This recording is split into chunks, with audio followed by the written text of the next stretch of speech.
So the next step is,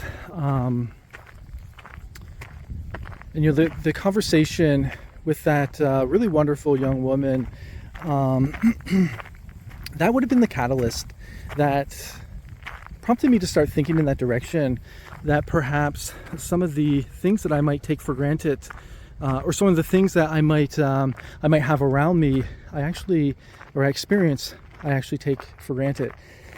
And I noted that throughout the years and through various conversations with different folks, some in private and some in group settings, I noticed people were often talking about the struggles they had inside, where they're grappling with different things, and things just weren't adding up, and they didn't make any sense. And when they go to talk about these things with certain personalities, they said that they would be met with aggression or heightened emotions, or where walls would just become erect, and then virtually relationships would become severed, or they grow distant from each other. But it was a negative experience.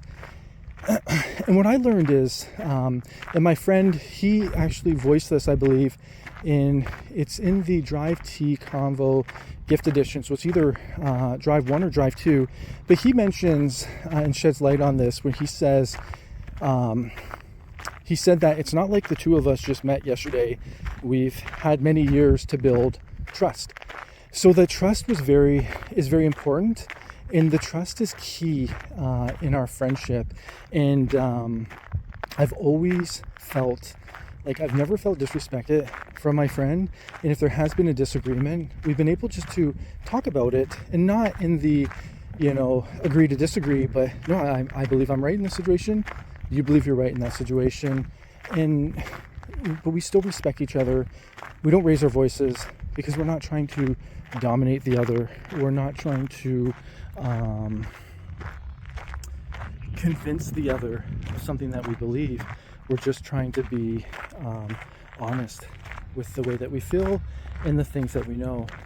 And it takes a long time to develop that. It's kind of like, it's maturation, like maturation in anything.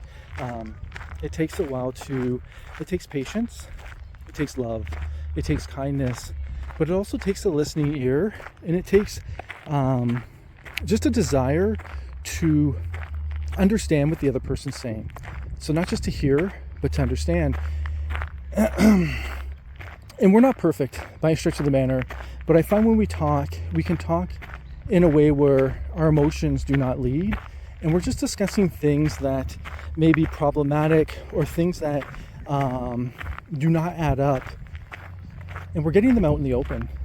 And I find sometimes just getting them out in the open provides you with an opportunity to see what lays within. One of the more dangerous things is to keep things bottled up. And I always think of like the pot on a stove metaphor. And when you have a pot on the stove and you have the lid on the pot, as long as that element is turned up to a high heat, you can say with absolute certainty that eventually the steam is going to collect and that lid is going to blow. And when you talk about certain things, sometimes I feel it's just like lifting the lid just a little bit to allow some of that steam to vent out.